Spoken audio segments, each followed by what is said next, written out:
Hi everyone. People have been asking me, this is a viewer request one, about layering, whether it's possible to layer the inlays. Now I think I know where this has come from. Claire's Crafty Corner kind of accidentally layered some inlays, or part of them, in a recent video. And because I've been using my silicone inlays a lot lately, it's begged the question, can you actually do that deliberately? And the answer will be coming right up, people. So I've been having a little play with these already. These are from my Leaf Set A in my store. The mould is from Moulds and Shapes, and these are just nail art powders, which I must remember to link below for you. I think those are two very slightly different shades of green. I've got a pink. That's definitely a different shade of green. I thought we'd just do the leaves and maybe put like a flamingo pink background. There isn't really room to put one of my flamingos in here as well, otherwise I would. Or maybe, I don't know, I might go for some shimmery blues yet. I don't know, I'm still thinking about that. But let's get the leaves sorted first. First thing we want to do is, as I normally do, is put in a layer of clear. So we'll be doing that first. And I'm going to be using a really quick cure resin because then we can really crack on with this project. It's good for, I think, up to about 3mm. I'm sure the ladies from Just For You Online will correct me if I'm wrong on that. I've used it for slightly thicker than that too. To be fair, but I think officially it's 3mm, and it's called the Apex One Coat. Anyway, I'll get some of that mixed up and we'll chuck it in. Let's do a quick show of this resin. I'm using, these are like double-sized shot glasses, disposable ones. They'll last me for the whole project. I clean them out and use them over and over again until they fall apart, to be honest, because they're quite sturdy. They were from a pound shop, I think. Anyway, the resin, look how thick that is. Can you see? As a result, when I stir it, and I tend to stir it a bit too quick, I do get bubbles in there. Now, I do have one of those airless machines, and it works, it's brilliant. I do love it. But I only use it occasionally when I really need to, like if I'm doing a pyramid or something like that, that I know is going to be a pain to degas. And it's got to be completely and utterly bubble free. Now, on a small scale like this, with this sort of resin, it's going to have a big surface area. It's shallow, so it degasses really well. It's a good resin. It just is. It's my go-to quick cure. I have used a couple of other ones too that are very good out there, but I've got as this one. It's just my it's my go-to. I've now been doing this channel for, where are we now? Must be getting on for a year now. I think we're at about 10 or 11 months. And I'm gradually working out which are my go-to products and which are the other ones that I will have, you know, loads and loads and loads of different sorts of to keep playing with. But the resins, I think I've settled down to one. The resin alternative eco type powders, I think I've settled down to one of those as well. And and silicone, yes, I only used the Let's Resin silicone. Having tried many, that's my silicone of choice. But all the powders, the micas, the pigment pastes, all that sort of thing, yeah, I just can't get enough of them. There's so many good brands out there. So whilst I do use a lot of the pigments from Let's Resin, Tiny Turner for the holographics and chameleon and things like that, pigment pastes, Just For You Online, I use a lot of those. I cross over immensely with those because they all have different pros and cons. So I shall keep telling you what I'm using with each one anyway, and there will always be links down below. Don't forget, a lot of the firms that make the resins and the silicone and various other things do starter kits as well. So if you're fairly new to any of these crafts and you're thinking, I wonder which ones I should use, the starter kits might look expensive for a small kit, but really they're not. I wasted an awful lot of money buying big bottles because I was going to, you know, economise by buying big bottles, and then finding it wasn't what I wanted. There's quite a few brands that went straight in the bin after one usage. So it was a false economy. And the starter kits, you get loads of little pots and stirrers and gloves and things like that with them as well. They do actually work out to be a good way to go, I think. So, in fact, I've just ordered a Let's Resin silicone starter kit so that I can show you what's in it. because I do use big bottles of that. The little starter kit's great.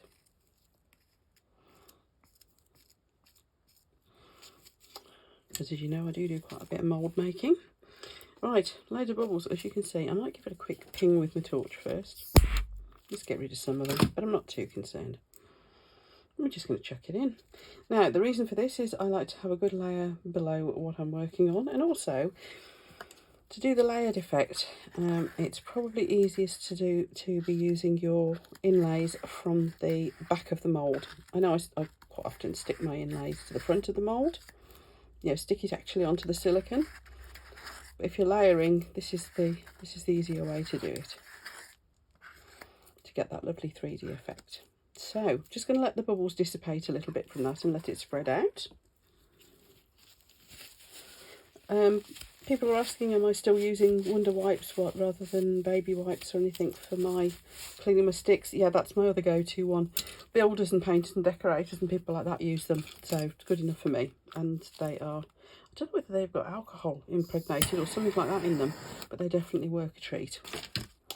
So just giving that a quick blow with the torch, careful not to get it onto not to torch the mould, because this mould was not cheap.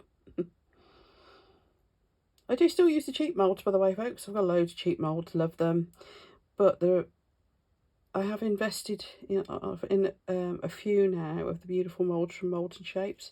And I can see that if I look after these, they are going to last me so long. And they demold so beautifully. So it's another one of those things, it's worth the investment. So just getting the worst of the bubbles off. I'm going to give that a couple of minutes and then I'll come and put the inlays in. Okay, that's degassing fine. There's only micro bubbles there and they're all surfacing. I might end up trapping them in with the inlays, that's the only thing. But anyway, while that's finishing degassing, let's do some leaves. Okay, so you could blend these nail art powders or any other pigment powders, glitters or whatever you want to use on these. I did do a prototype of this yesterday and I used a really glittery, what do you call them? Chameleon flakes, and it was too much. You lost the shapes, especially as they moved around some came loose. I disturbed the mould and they came loose. So, although it's very pretty, and I'll show you. Yeah, I kind of lost the shape of the leaves. The flamingo came out nicer. That was the powders. Right. So this time we are just going in with a chrome finish powder. Now you can see these leaf inlays, there's cuts into them,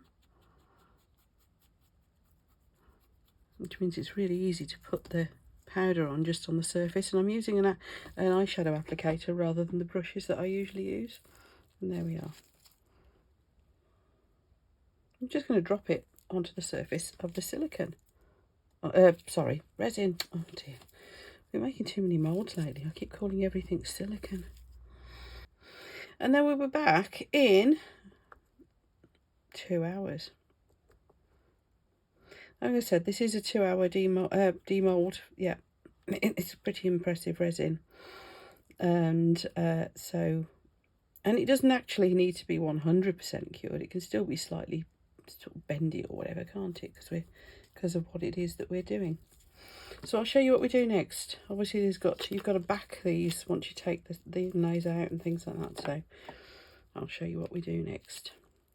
Anyway, let's pop that one there. And that's it. So I'll see you in a couple of hours. Okay, that's all cured up. So I'm just mixing up a bit of, it's the same resin again, just mixed a bit of black in with it now. And they've popped out. Is this one just going to come out with my fingers? Yeah. And there you go. It's transferred all of the colour, well, almost all of the colour, straight over to the mould. So we're now going to colour these in black. And that's just to make the colours pop, because we know black does that.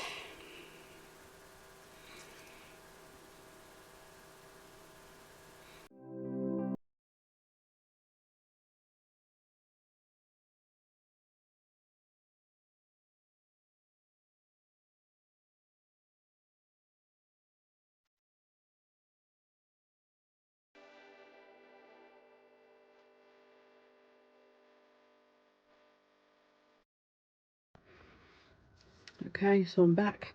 Now that's kind of mostly cured.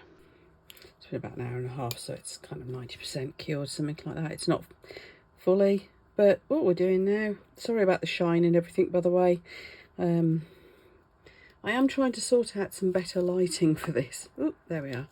But I'm not getting very far at the moment. Trouble is, it gets dark. I do like to do some of my crafts in the evening, especially if I've had a project that's going on kind of all day. So the lighting's a bit awkward. But I'll do my best. So here we are.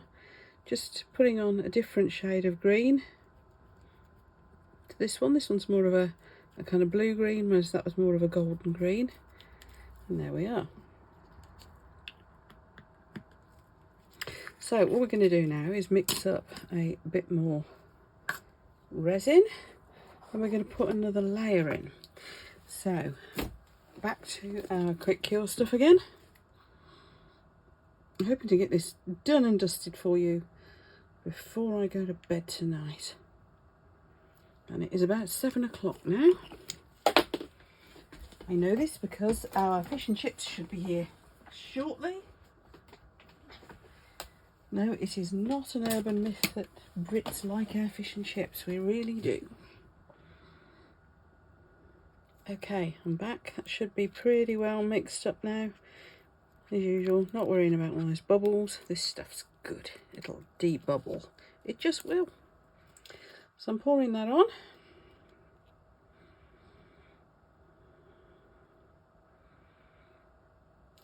Let this empty right out.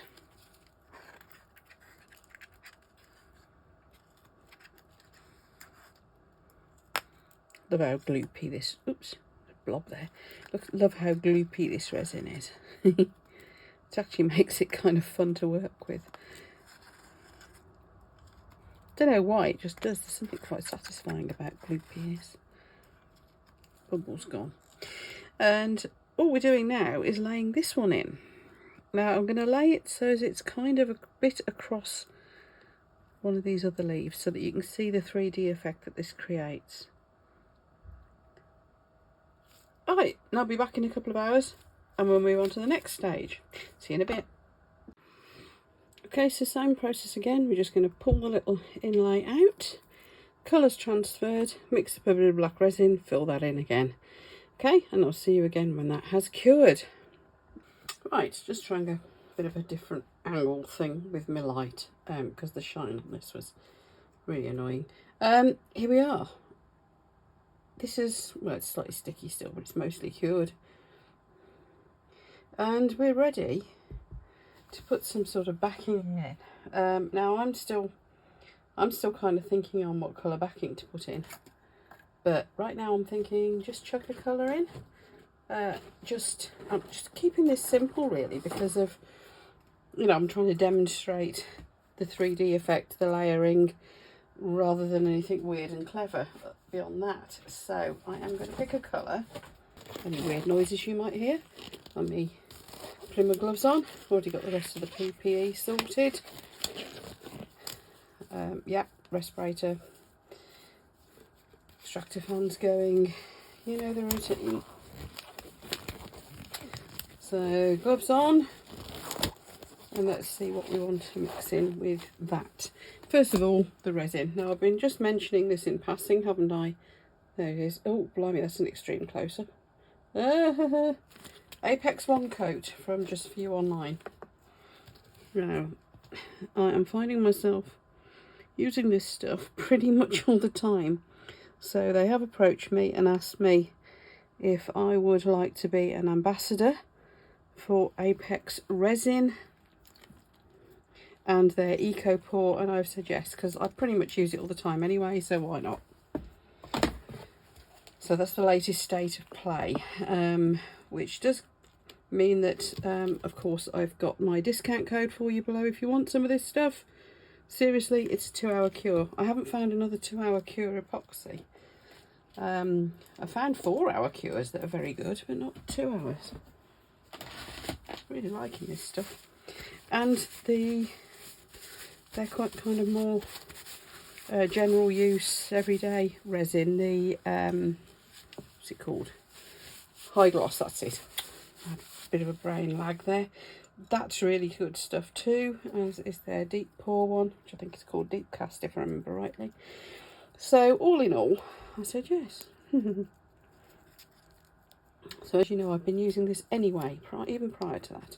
The discount link is down for you below this in the description of the video. Just drop down, you know, where there's a bit of wording about the video and it says more. Just click on the more, you'll find all the useful links you need, including the discount code for this stuff. It's pretty awesome. So, quick summary of the products I've used so far. We have used some cheap nail powders, which I will link for you because they are amazing for cheap stuff. We have used the resin, which we were just talking about. We've used the beautiful mould from Moulds and Shapes, and we have used my own Silicone Inlays, which I will also put the link for those in my store down below. And to make those, I used the Let Resin Silicone, which, as I keep telling you, is the only silicone I use now. What these nail powders are like if you actually mix them in with the resin. You know, that's something I've not done. Let's try this pink. We'll mix it in. It's very pink, isn't it? Very, very pink. Right. To bring this in a little bit. Sorry, I know it's a bit off the edge of the screen, but like I said, I'm trying a different camera angle. So, oops. So it's a bit needs must at the moment. If this works, I'll refine it somewhat. Constantly experimenting. But you kind of have to. But a few people have complained about the reflections from my ring light, and I have to say, I do agree. I'm just struggling to do anything better. Oh, yeah, it mixes in nice. I don't know how that's going to look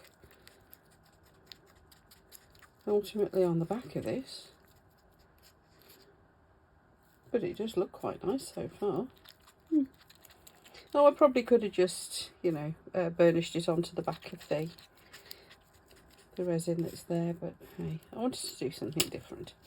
So I'm going to chuck this in, and then I will see you for the demold of the whole thing. Okay, next morning this will be well and truly cured.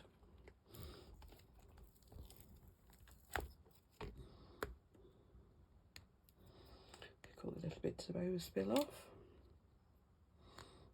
Then a little bit, oh, that's a bit of leaf sticking out there. I need to dome the back off. But that nail powder, yeah, it's left it a bit too transparent, but anyway, there we are.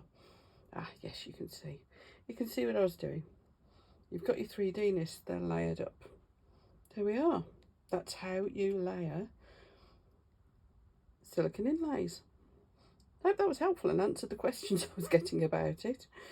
So there we go. Anyway, if you found this video useful, interesting, or whatever, then you know where the like button and the subscribe and all that stuff is down below. So just, you know, click something on your way out for me. Thanks everyone, and I will see you for the next video.